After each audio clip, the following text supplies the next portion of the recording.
I'm going to be walking with you through Genesis 1 today. We're going to take a look at a passage. You probably, if you're a Christian, you're probably familiar with it, but you might not have looked at kind of this layer deeper before. So that's what we're going to do now. Let me just put this to the side and we'll get started. Let's see. I've got my NRSV study Bible here. The NRSV is one of my favorite translations of the Bible because it is influenced by both Protestant, Catholic, and Orthodox scholarship. So for that reason, it's a little bit more diverse in its influences than, say, like the ESV, which is very kind of evangelical or reformed leaning in its scholarship. And you get certain translation decisions where you can see that, like Phoebe in Romans 16:1, the word is diakonos, or diakonos. She was a deacon. That word can also be translated as worker, which is what the ESV does. But in the context in which it is, in which Paul says that Phoebe is a diakonos of the church in Quincre, he's not saying she's a worker there. He's saying that she was a deacon of this church, and the NRSV gets that right. Some traditions have issue with giving her that title because it can poke a hole in what they may see as proper theological positions for women to hold, but it's kind of a moot point that, or a settled point that there were female deacons in the early church. That is just fact. Whether people think women should be able to be deacons or not, they can think what they want, but we know there were female deacons in the early church, and Paul seems to recognize at least one himself. So, NRSV, good translation. Now, let's get into Genesis 1 here.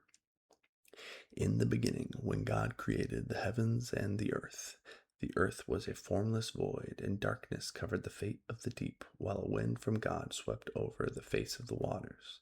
Then God said, "Let there be light," and there was light. And God saw that the light was good, and God separated the light from the darkness.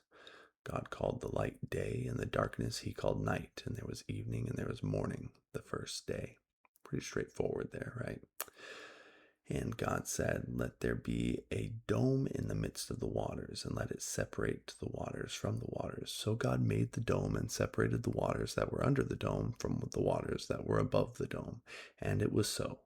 God called the dome sky, and there was evening and there was morning the second day. Now, what's described here, most of us, some people do take this literally. Most of us do not take literally in the kind of scientific sense that is being described. And the thing is, you have to recognize that Genesis 1 is not a science textbook, right? It is not an excerpt from a 21st century post-Enlightenment scientific view. What is being described here was how the ancient Hebrews saw the world. They did believe that there was a sort of dome firmament covering over the world, and that outside of this dome so within that dome was the air, which was the first heaven. And outside of that dome was the stars and the sun and the moon, which was the second heaven. And the third heaven is God's abode. Right? So that's important to note here. That's what's being described here is the creation, the separation of the air into these kinds of spaces. And so God, at verse 9, God said, "Let the waters under the sky be gathered together into one place, and let the dry land appear." And it was so. God called the dry land earth, and the waters that were gathered together he called seas. And God saw that it was good. Then God said, let the earth put forth vegetation, plants yielding seed, and fruit trees of every kind on earth that bear fruit with the seed in it. And it was so.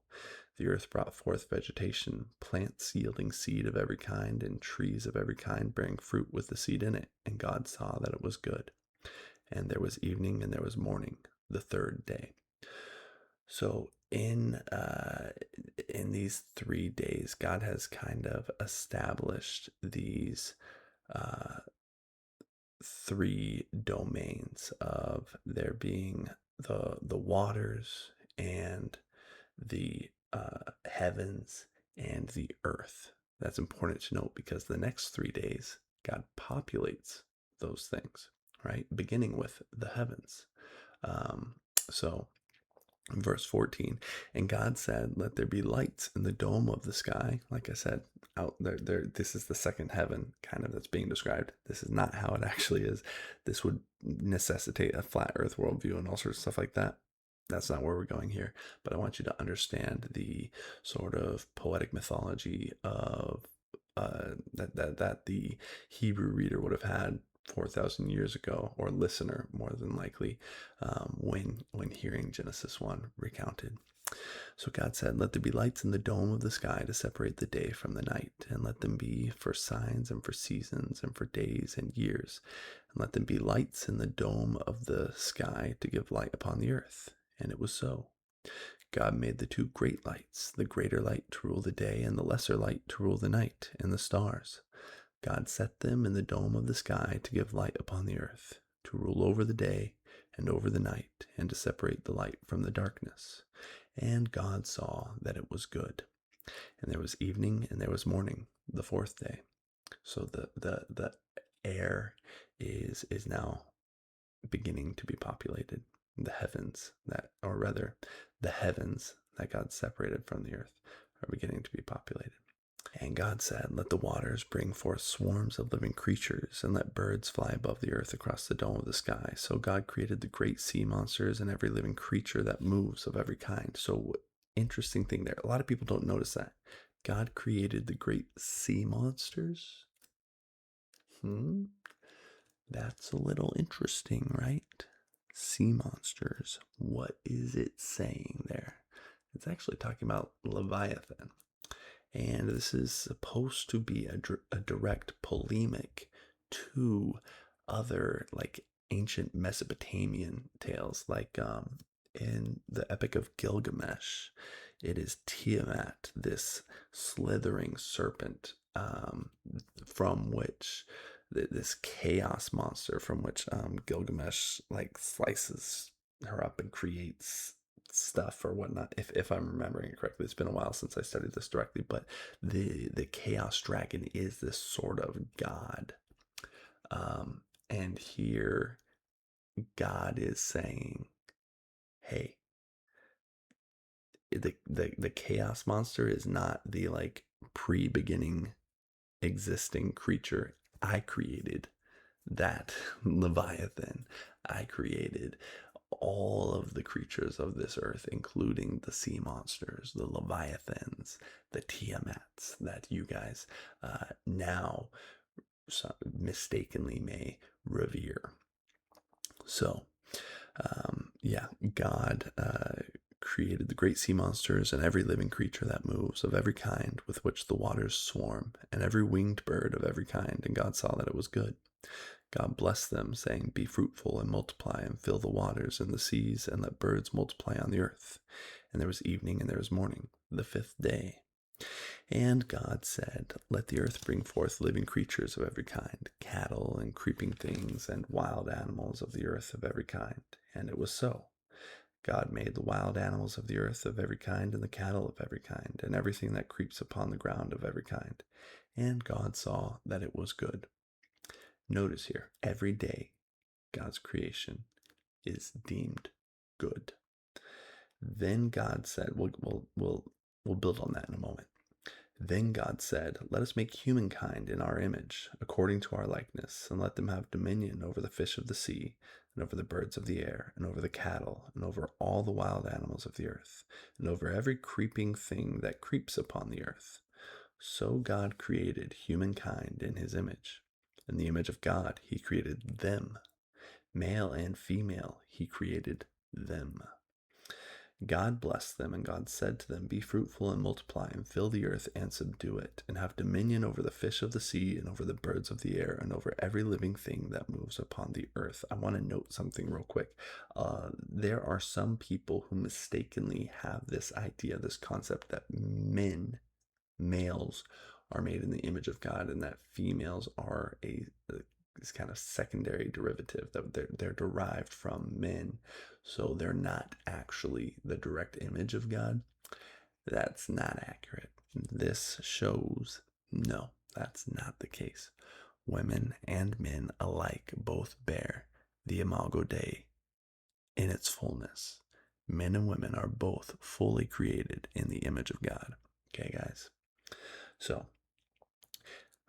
God grants them dominion. And then God says, "See, I have given you every plant yielding seed that is on the face of all the earth, and every tree with seed in its fruit. You shall have them for food. And to every beast of the earth, and every bird of the air, and to everything that creeps on the earth, everything that has the breath of life, I have given every green plant for food." And it was so. God saw everything he had made, and indeed it was very good. And there was evening and there was morning, the sixth day. So you have the heavens populated, the waters populated, and the air, and then the earth populated. So you have these kinds of groupings of three, with the creation of light and dark, and then the creation of this separation, the sky and the waters, and then the creation of the earth and the greenery that would inhabit it. And then you have 3 days of those things being populated, being filled. It's kind of this, it's like a poetic kind of structure to it.